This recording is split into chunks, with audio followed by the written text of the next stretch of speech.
Welcome to the Dream Journal. From the studios of KSQD in Santa Cruz, the Dream Journal is a weekly show where we explore the healing powers of your nighttime dreams through conversations with dream experts and with you.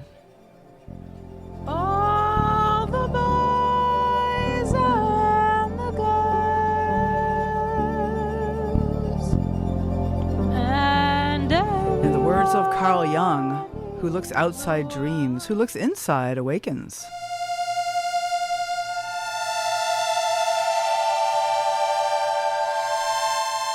Today's new music is called Perseverator. Yes, we perseverate. Working with the shadow using lucid dreaming, one man's journey. Catherine's guest today is Jason Althaver. I am your host, Catherine Bell of Experiential Dreamwork, and welcome to the Dream Journal.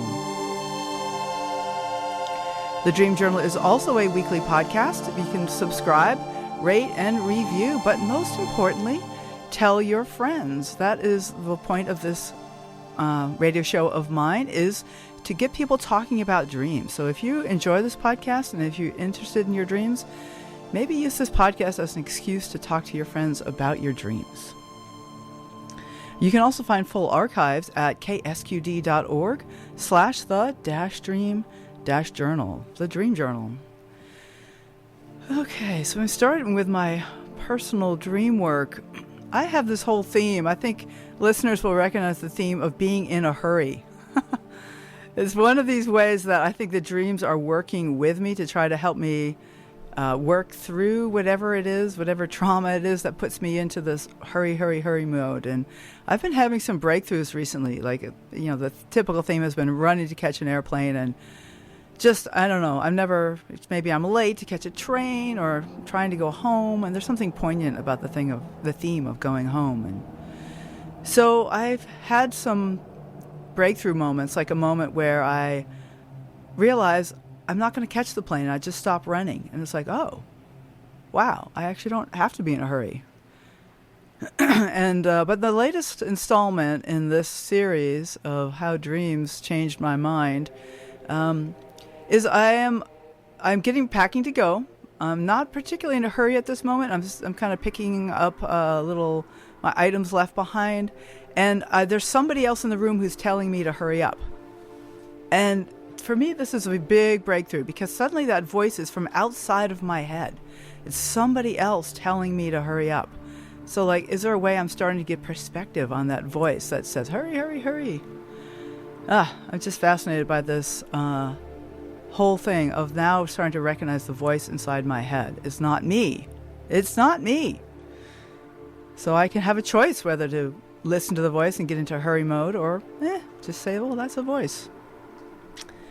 So I'm super excited about this dream, which you might have said was a mundane dream, but there's a lot in it for me.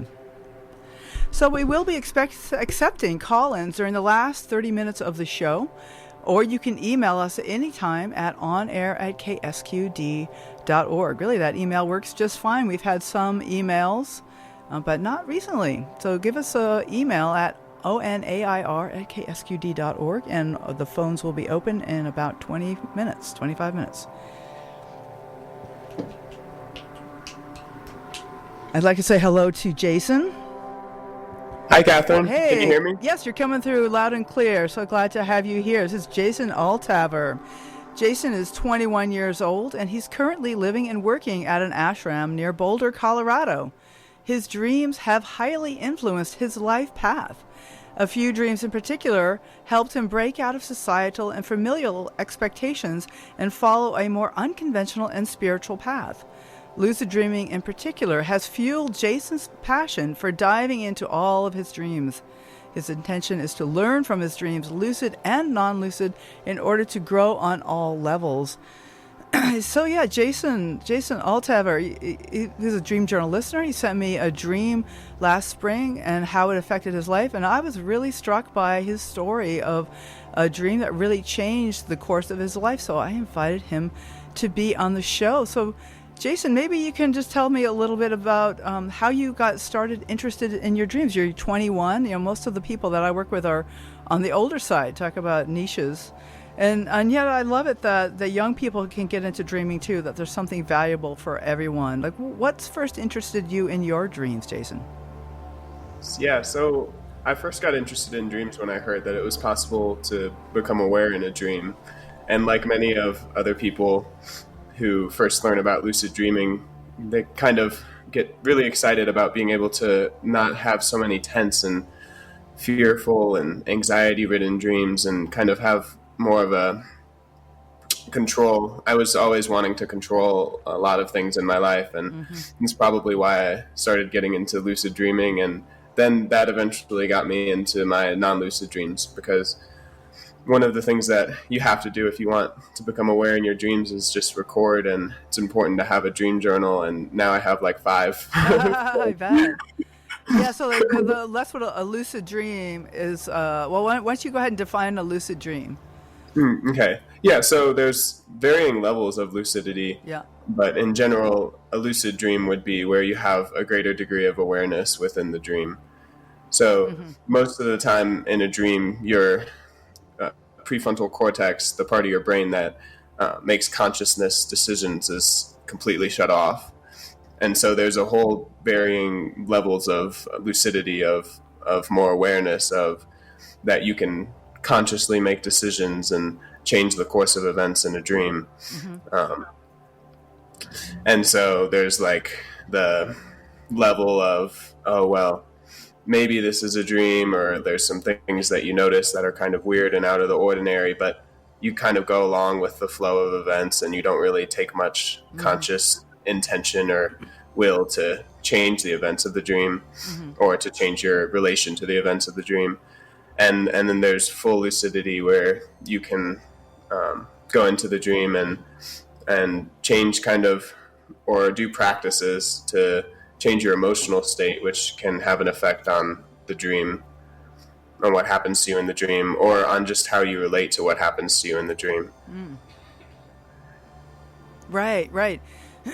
So, and you've done lucid dreaming, and you also record all of your regular dreams, and you say that's an important part about studying lucid dreams, is to record your regular dreams as well. Yeah, definitely, because and they also have transformed through the practice of lucid dreaming.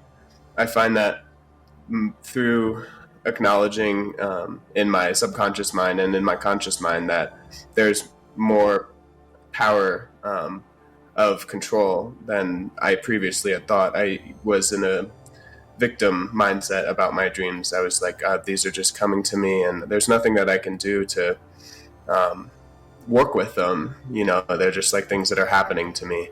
And there's a lot of pain, shame, and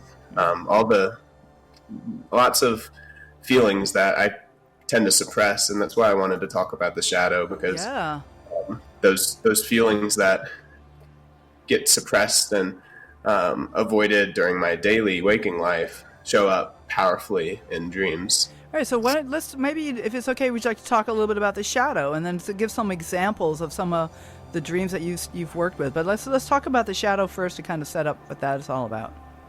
Okay, yeah. So the shadow is a term that Carl Jung, who was a psychologist that was heavy into dreams, and also spirituality and psychology and philosophy, he said, didn't really have much distinction or difference between them.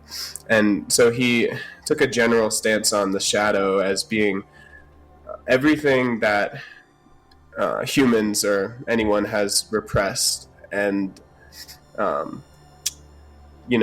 things that we don't like, opinions. They could be like values, don't like about ourselves, or we tend to project that out onto society or others. I can give lots of personal anecdotes or examples. I grew up in the Catholic Church, and there was a large part of myself that was repressed and projected out onto others. And this shame that I experienced manifested in dreams, and so I can talk about dreams that really show that clearly. Yeah. But the yeah, so I guess Yeah. Do you want to jump into an example? Yeah, sure. Okay. Yeah, I'd love to. Great. Well, I can talk first about a dream that kind of gives an example of what even the shadow is, because I was curious too. I was like, well, is this me or is this not? Because as I said, I grew up in the Catholic Church, and I viewed all the things that are negative and quote unquote evil as being of Satan or being something outside of myself. Mm-hmm. And Carl Jung's whole thing was that the devil is within. And so one of the dreams I had the intention, this was actually a lucid dream that I had, and I set an intention before I went to sleep that night to ask what the shadow was. And I became lucid in the dream. I did my reality check, and I knew I was dreaming, and so I asked out, to the dream space. And I've heard other lucid dreamers suggest that you can do this. You can just ask a question. It doesn't need to be directed to a character. Mm-hmm. It can just be, you ask to the dream maker, whatever you want to call it. And so I asked, what is the shadow? Mm. And all of a sudden I feel this force, this energy pulling me down into the earth. So it sucked me down. And then I look around me, and it's actually kind of peaceful environment that I find myself in underneath the earth. There's a stream flowing by, and I'm in this forest, and there's this fairy that flies up to me, and it was actually a fairy from one of the TV shows that I was watching at the time. Okay. And I ask her, can you show me my shadow? Uh-huh. And then she tells me, yes, I can. And she manifests in front of me this file cabinet. Oh, and really? And I open the file cabinet, and there's just files upon files upon files. And I pull out one, and I open it, and it reads, your shadow is all of your programming. And I think it specifically said your religious programming about good and evil. Oh, wow. That's very specific. Wow. Okay. I was expecting there to be a monster. I'm like, that's a question that could lead to some trouble.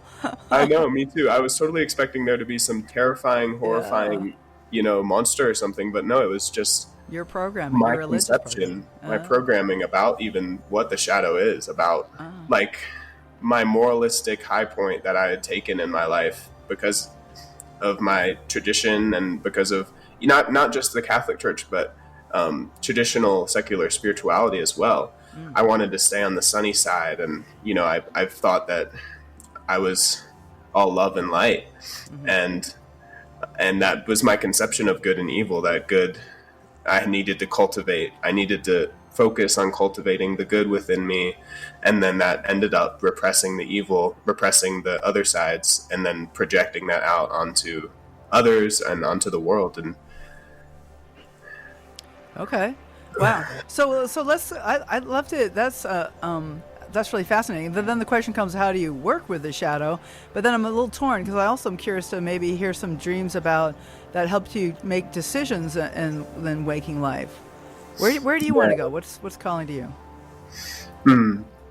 Yeah. Well, we can talk about not necessarily the decisions that I've made based on the dream, but the way that I've changed as a person. Oh, perfect. Yeah. And based on the dream and how I interact with people, and what triggers me. And I notice more on others that have aspects that used to really, really get me.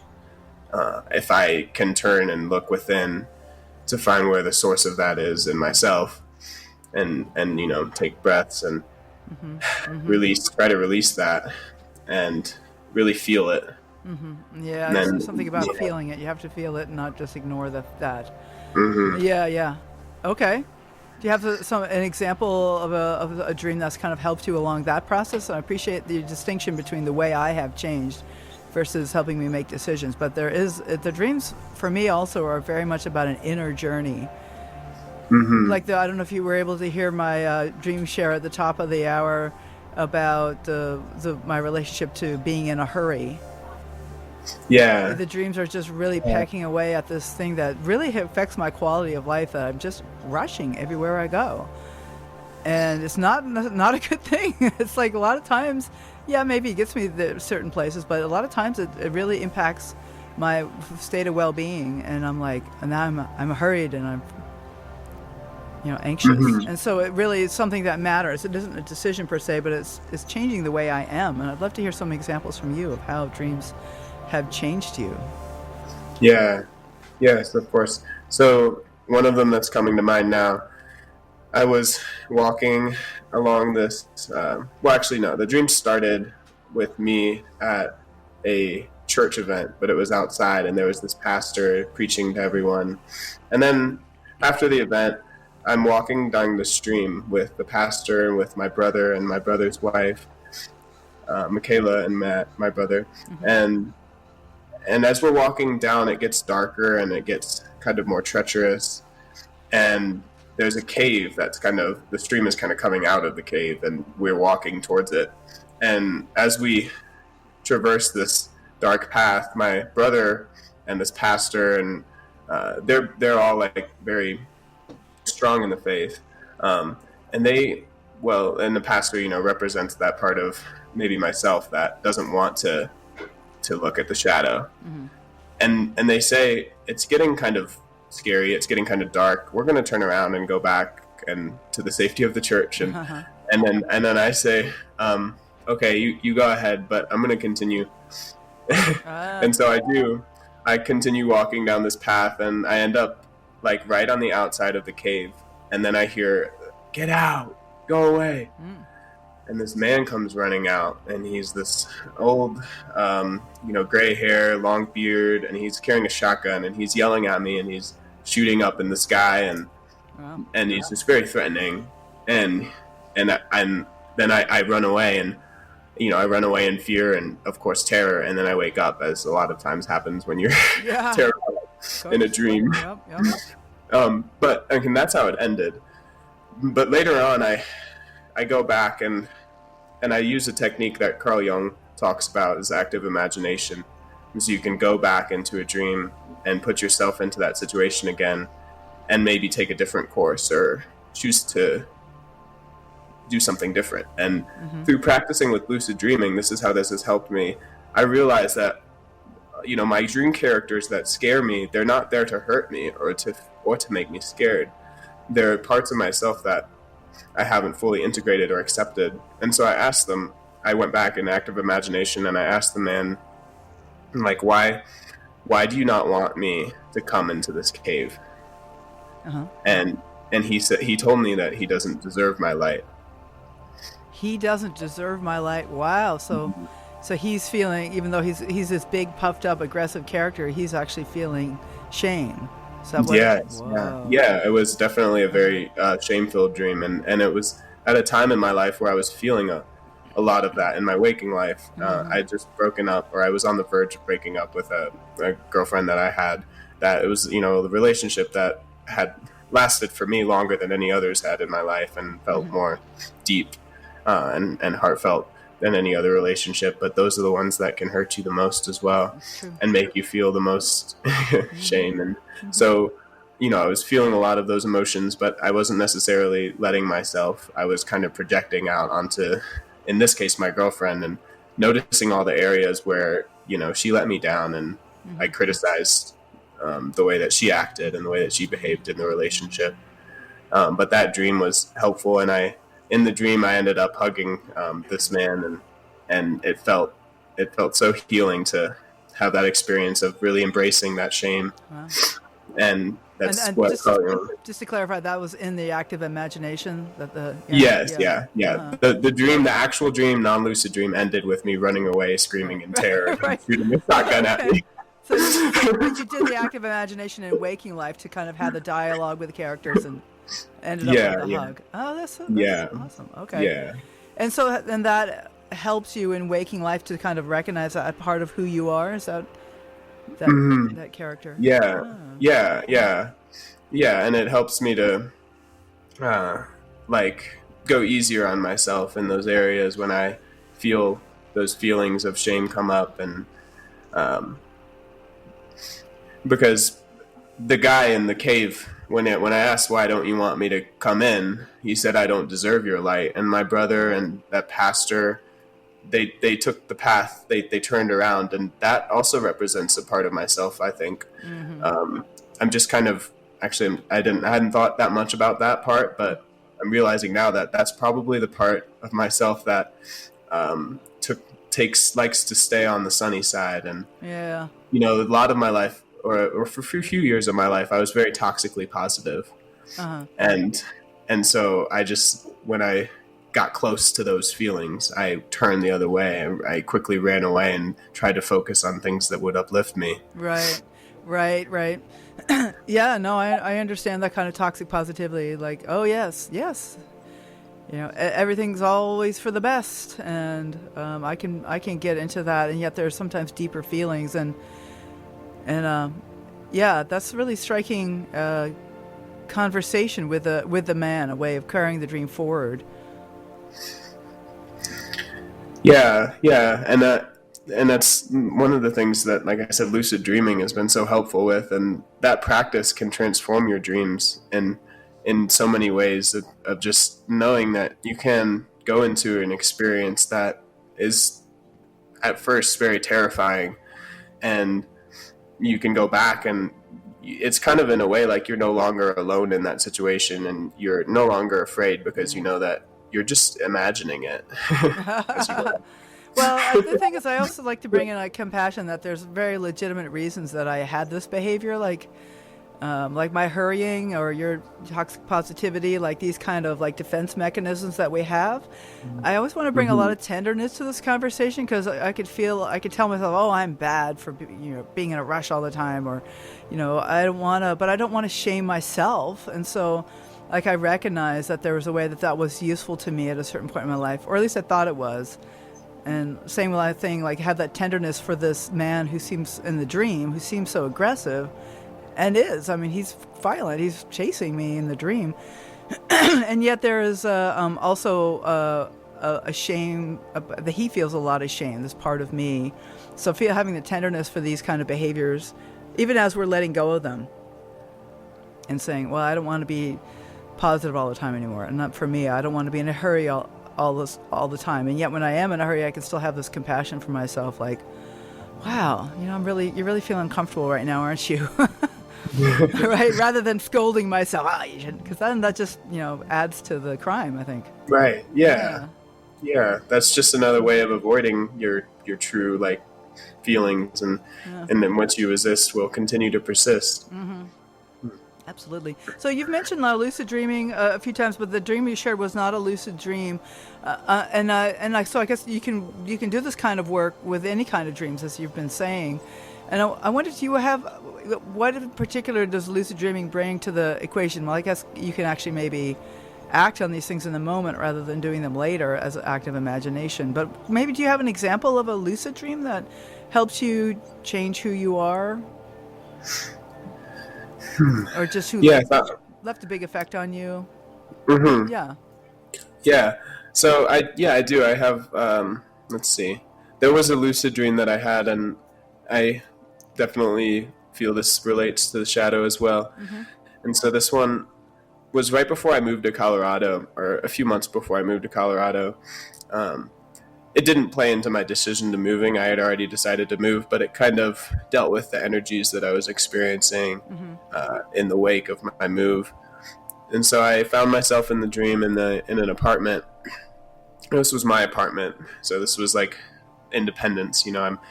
I was before that living with my parents, but in this apartment I found suitcases and pictures and items from my parents that were still with me in this apartment. And so I was representing, I guess, the baggage that I carry along with me from my childhood. Right. And then all of a sudden, I'm like, in the dream, I'm like, wait a second, why do I still have all this stuff?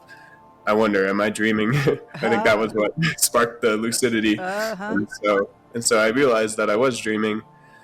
And then sometimes the weirdest thing happens in yeah, you just get urges sometimes when you get lucid. Like, I want to do this certain thing right now, and I don't know why I want to do it, but I just want to do it.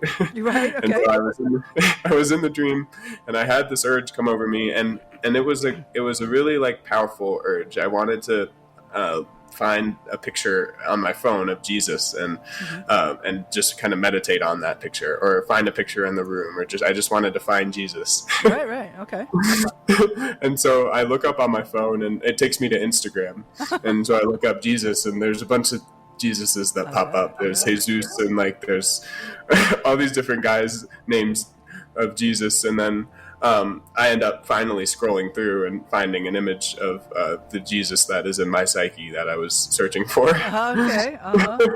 And we can get into the symbolism of that, but I'm curious what you make of it. Yeah. yeah.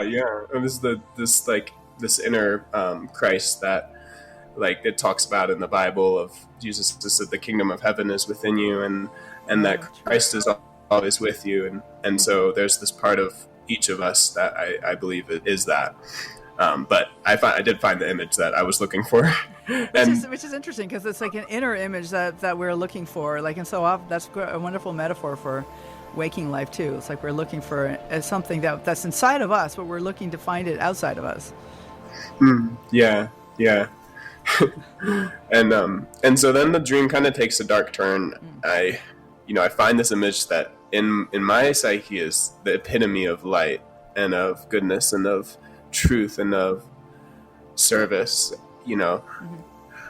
I truly do love Jesus. And there was, as I'm looking at this image though, I hear these like cries of terror, screams of terror coming from behind me, and I turn around and there's these two small kids, one of them a little girl, maybe about 3 or 4 years old, and then a boy who looks like the twin of the girl, about 3 or 4 too, and they're running away from these like shadow creatures. I don't know how else to describe them. They're like really dark and like silhouettes of humans, but they're shadows, and they're chasing them and grasping at their ankles. Wow.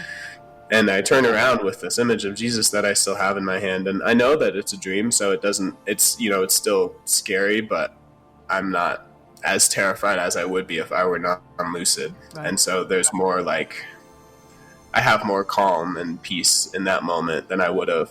And so I turn around and something comes over me, and I just say that the power of Christ compels you to leave these kids alone, or something along those lines. Like, I order you to go away with the power of Christ. And then the shadows dissolve, and then I hug the kids, and then the dream kind of shifts. Sometimes dreams just change scenes all of a sudden, especially if an energy in the dream shifts. The energy of, I was scared of the shadows, but then I use this power of light to dissolve them. And then suddenly I'm on this schoolyard, and it's a beautiful, like, it's completely shifted. It's light out now, and beautiful sunset, and I just decide to go fly, and I fly and feel very, very light, just watching this dreamscape below me and looking at the clouds, and I'm very grateful for that experience. Oh, wow. Yeah. That is beautiful. That's I'd love to talk some more about the dream, but let's go to open up the phones.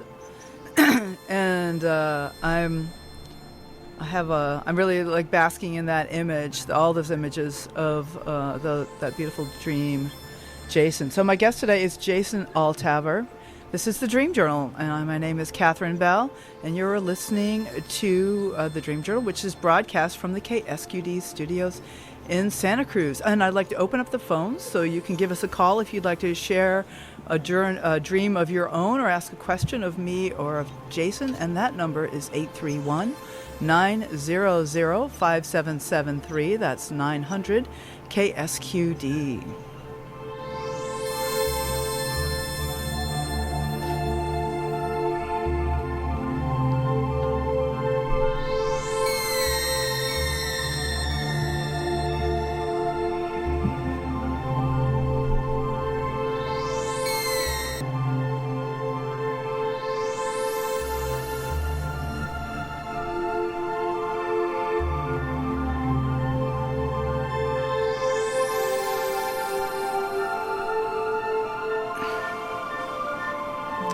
right. This is the Dream Journal. My name is Catherine Bell. My guest today is Jason Althaver, and we're talking about his journey with lucid dreaming and the shadow. The phones are open if you'd like to call. The number is 831-900-5773, or you can always send us an email at onair@ksqd.org.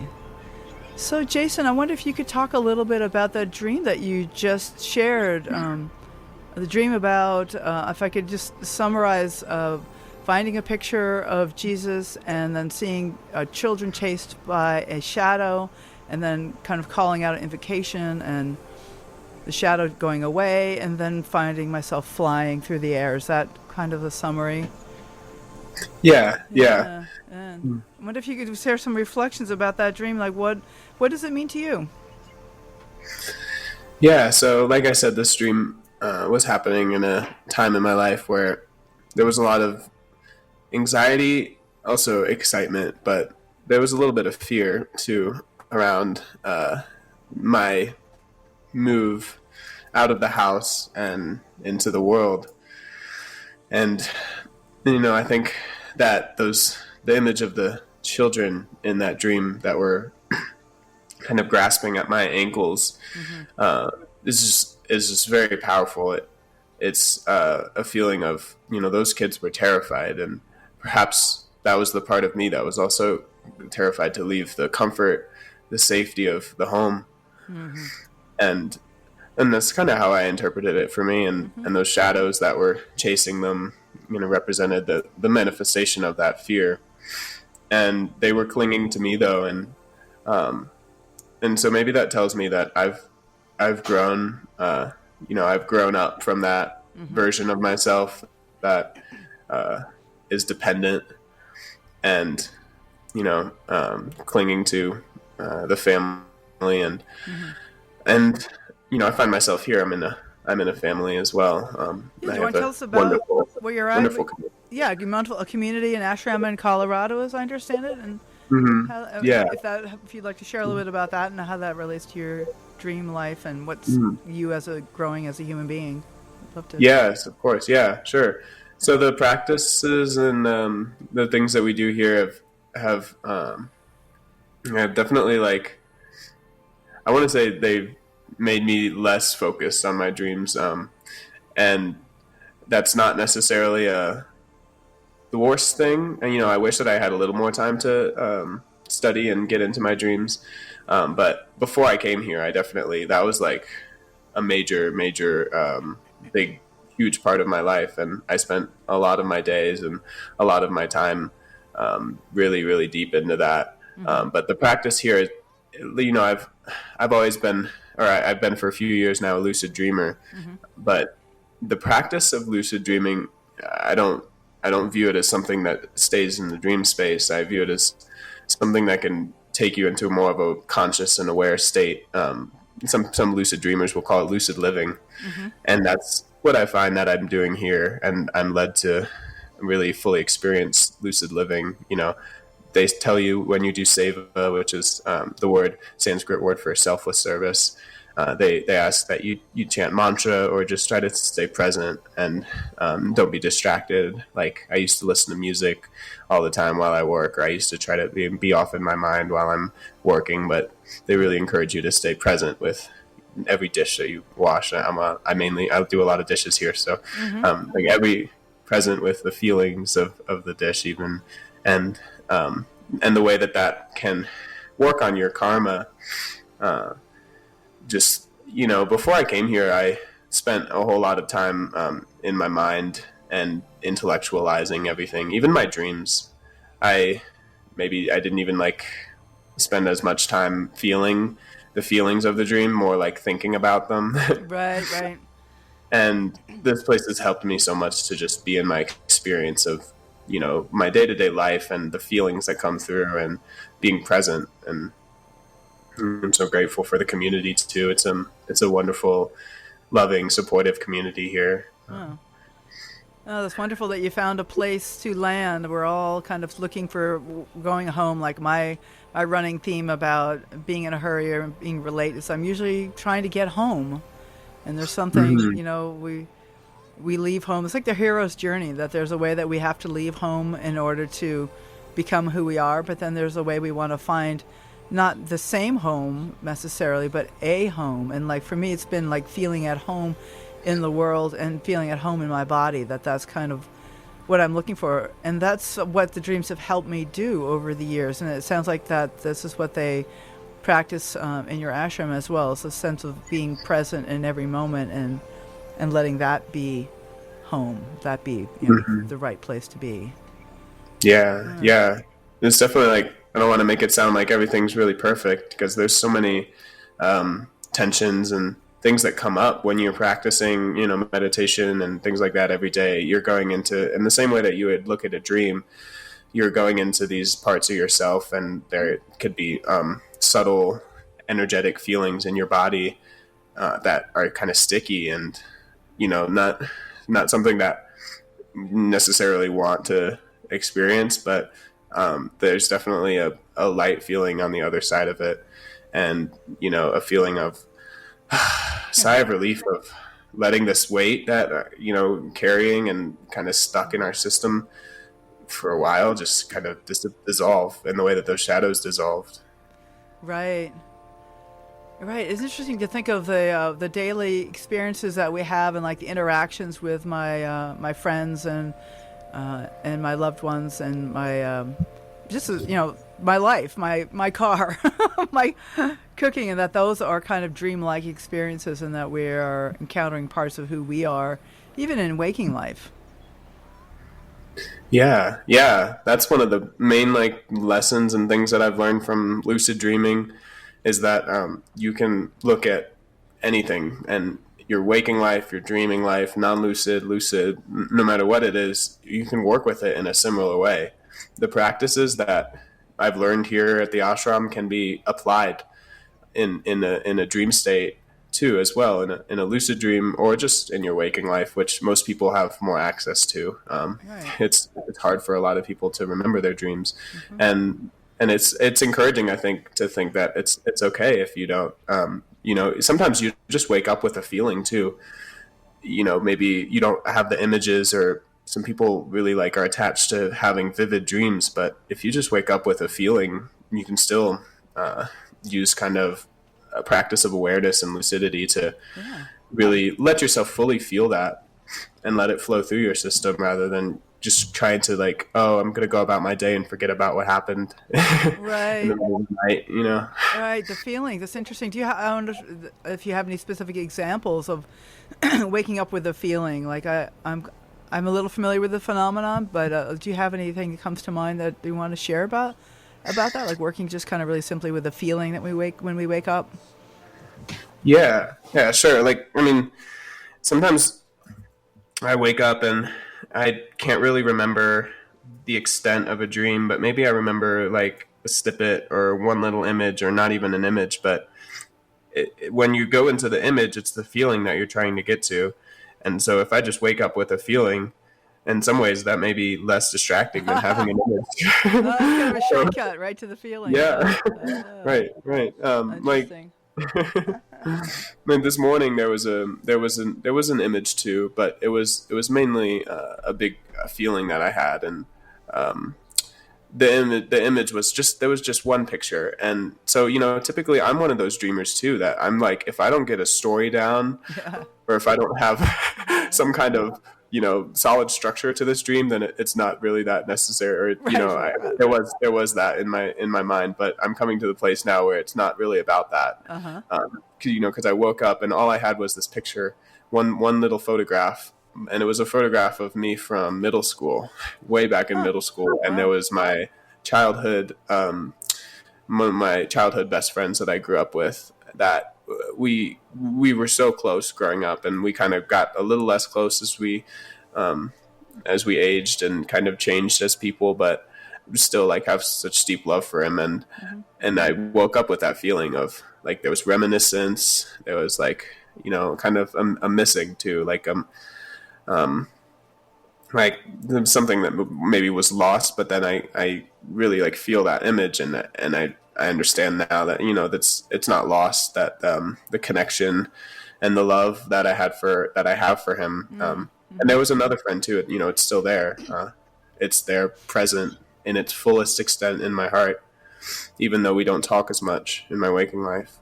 Right. So just the feelings. There's something about that feeling that was stirring up, from your psyche that morning, and so I take it you would just kind of like let yourself have that feeling and trust that there's a reason the dream is bringing that to your attention, that kind of a thing. Yeah, yeah, and I'm wondering if it's coming up now because I'm planning a trip, or I had planned a trip. I have tickets already. I'm going to go home for the first time in 7 months now since I've been at the ashram. I'm leaving December 14th, and I'll be there for 2 weeks. So I'm going to go back to the place of where I've had the most growth and where I became who I am, and I feel now that I'm very different from where I was when I was there. So it's really like, as I look back at that picture and that feeling from the dream, it's like there's a sense of gratitude too, of like wow, like I'm such a different person than I was back then. Absolutely. I know how that goes.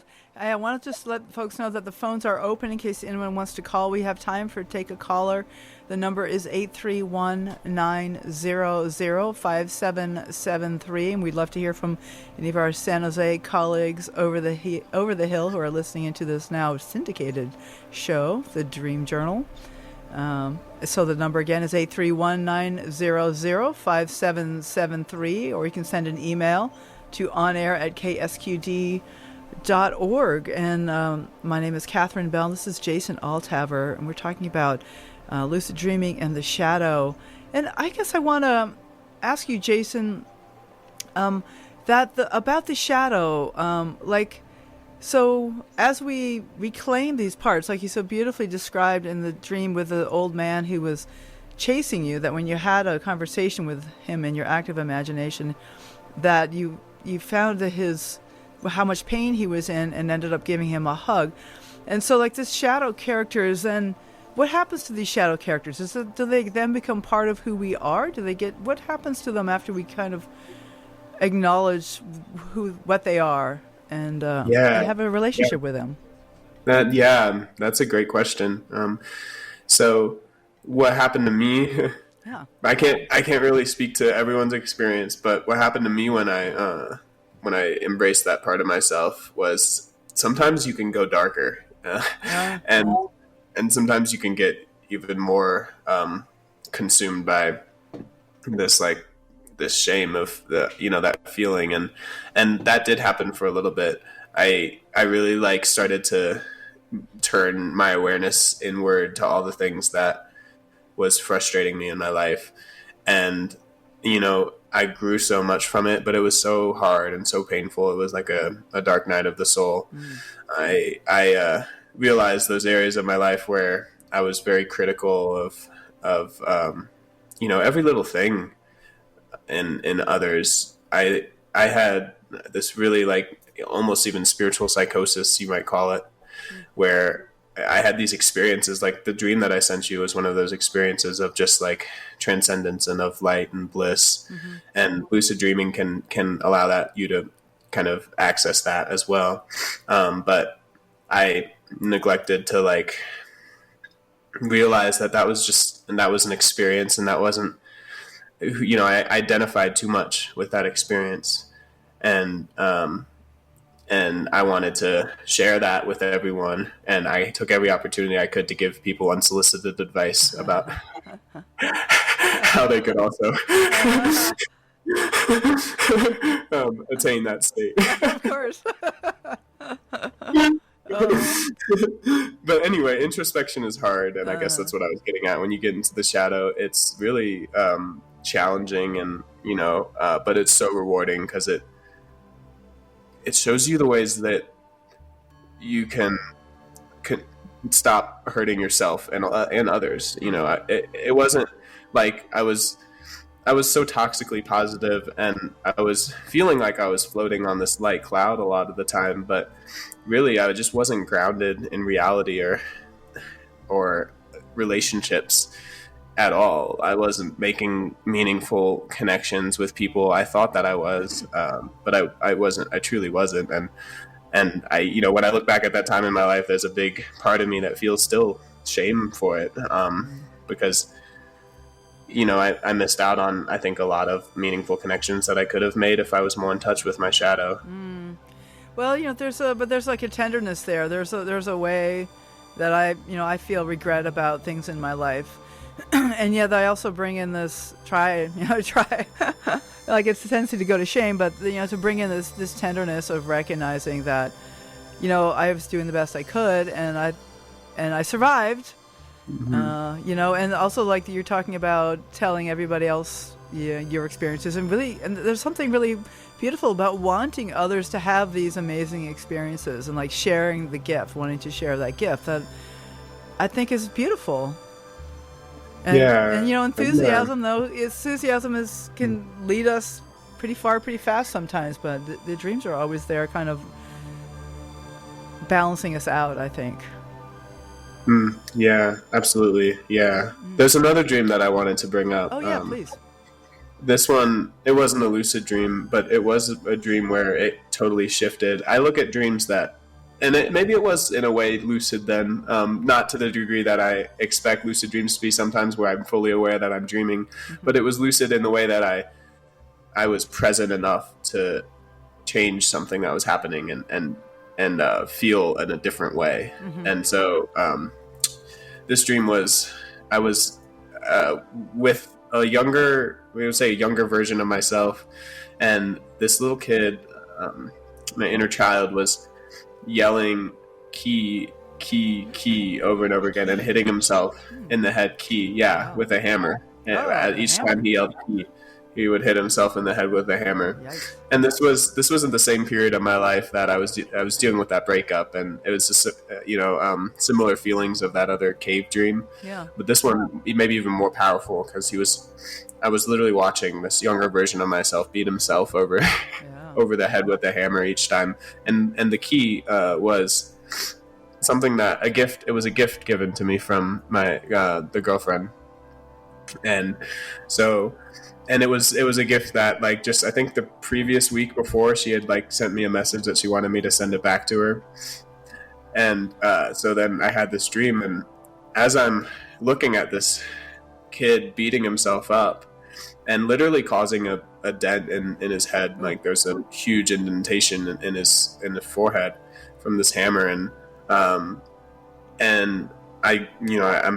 like terrified, or I'm like, I feel really bad for him. I feel this like sympathy, and then as I'm feeling this, I walk up to the kid and I put my hands on him.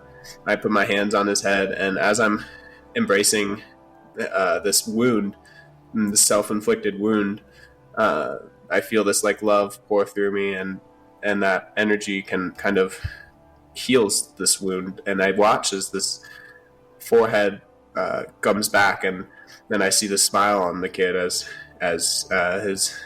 his eyes light up, and is no longer causing himself any harm. Oh, wow. So what do you make of that dream? What does that mean to you? What does it feel like? What comes for you up for you as you're talking about the dream? Yeah. So I'm feeling this part of myself that it does feel sometimes like I'm beating myself up. Yeah. Like there's this really loud voice in my head that's this inner critic. Yeah. And it was yelling key, and that was one of the things that maybe was like related to the relationship, but pointing out this thing that had such meaning to me that was no longer in my life, and I blamed myself. And so I took that anger out inwardly on myself, and that's one of the things that kind of can be dangerous if you're working with the shadow, because you can kind of see the ways that your actions and your words and your unconsciousness can affect others.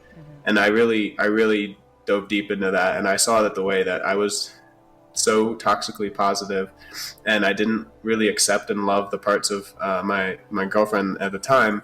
I didn't truly embrace her shadow, in the way that I want to be able to embrace mine. And in that dream, I really truly did. I embraced that part of myself, and it was healed in that instance. Not to say that of course, I still have a shadow, but that particular part of my shadow, Right. a little bit lighter now, for sure. Right, right. Well, it was wonderful that you could express that tenderness to the part of you that was beating himself up.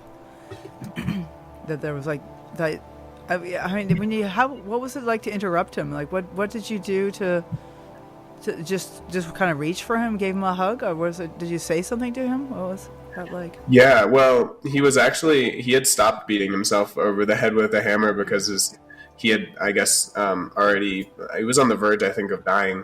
So he lost the strength to continue, hitting himself over the head. And at that point, I could see the light like starting to fade from his eyes, and I started to cry, and it was really, really emotional. And then I felt this just love like come over me for that part of myself, and I did embrace it. And since then, that's still a pattern of my life. It's not like, I want to be clear that I'm not like free of that. There's still a part of myself, there's an inner critic, and it's still loud a lot of the times.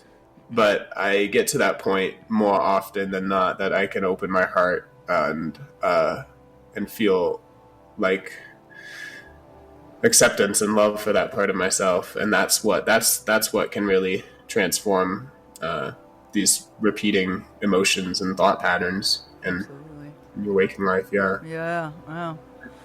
Jason, this is amazing. I'm loving these stories, and it's just really powerful the way that you're working with your dreams on your own. That so many of us, including myself, need somebody else to really look at my dreams and give me some feedback. And I get parts of it that kind of make sense, but I think it's very powerful the way that you're exploring these, and I do have faith that the dreams are doing their work whether we pay attention to them or not. So even in this time when you're not writing down as many dreams as you used to, I'm confident they're still doing the work that they evolved to do. Yeah, and then occasionally I do get a dream, and even though I'm not remembering and recalling as many dreams as I used to, I'll go back into my dream journal like I did to prepare for this episode, and I'll reread dreams, and sometimes I have so many that I've written down, and there's so many that exemplify themes that recur and things that I'm still dealing with, even though I wrote them down a year ago or 2 years ago. Yeah, it can be potent even years later. I have childhood dreams that are important to me still. So Jason, I'm wondering, we just have a few minutes left. I'm wondering if you have anything you want to say to the listeners, any encouragements or anything that just kind of sum up what you're saying that we haven't gotten to yet. Well, there's another dream that's coming up. Do we have time for me to share one more? We have about a minute, so yeah, if you could just do like a summary, that'd be great. Okay. So this one, I'm walking out of the cave, and outside of it, it's a lucid dream, so I know I'm dreaming. And there's this group of men standing with AK-47s, and they yell at me, and they threaten to shoot me. And then I realize I'm dreaming, and I'm not scared anymore. And I open my arms, and they shoot, and the bullets fly through me. Wow. But in that moment, there's no fear and there's no tension in me. And so even though the situation is, by all outward objectification of it, like, is terrifying and horrible, I don't feel horrible. I actually dissolve, and I feel this bliss, this light that I spoke of earlier, and this wonderful, beautiful feeling, this wonderful, amazing experience. And so if I could say anything to the listeners, I would say that, lucid dreaming and lucid living doesn't mean that you can change your life circumstances. It doesn't mean that you can control when you're going to die. When a group of men are going to come with AK-47 and tear you up with bullet holes. It doesn't control that. But it does let you know that there's something beyond this. There's something beyond this experience that we're all having. And if you can resonate with that and try to feel safe no matter what your circumstances are. Wow. Regardless of what you can and can't change, you That's can always have more of comfort inside in the safety of your heart space. Wow, thank you. Jason Althaver, this has been a real treat. Thank you so much, and let's stay in touch. Yes, of course. Thank you, Catherine. Okay. All right, next week our guest will be William Rekshan of the Dreamwell Be Well app for recording and working with dreams. You can tune in, listen to the live broadcast Saturday at 10 a.m. or catch the podcast replay, which will be released, as always, on the Monday following the show. I'm Catherine Bell, and this has been The Dream Journal. Thanks for listening. You can find out about my own dream coaching practice at experientialdreamwork.com. Email me at catherine@ksqd.org. That's KATHERINE@ksqd.org. Please contact me so we can talk about dreams and so I can let you know about my upcoming dream offerings. I have workshops and groups I'm offering all the time. The Dream Journal is produced at the studios of KSQD in Santa Cruz, California. Archives and 24/7 live stream at ksqd.org. Please subscribe, rate, and review. I'd like to thank Rick Kleffel, engineer and music creator extraordinaire. You can find the ambient music at pandemia.com. I'd like to thank Tony Risimano, Eva Milady. Intro music is Water Over Stones. Outro music is Everything, both by Nude Science. Join me again next Saturday at 10 a.m. And tomorrow morning when you wake up, take 1 minute, write down your dream and bring it to the next Dream Journal.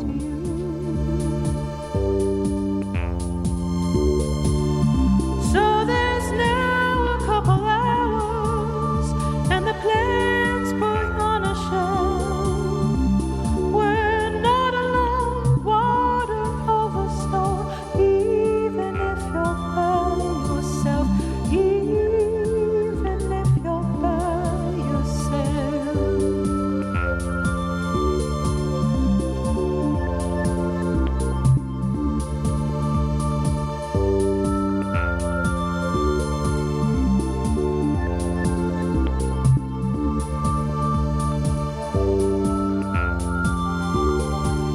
If you interrupt the dreaming, they won't realize they'll wink, and with no surprise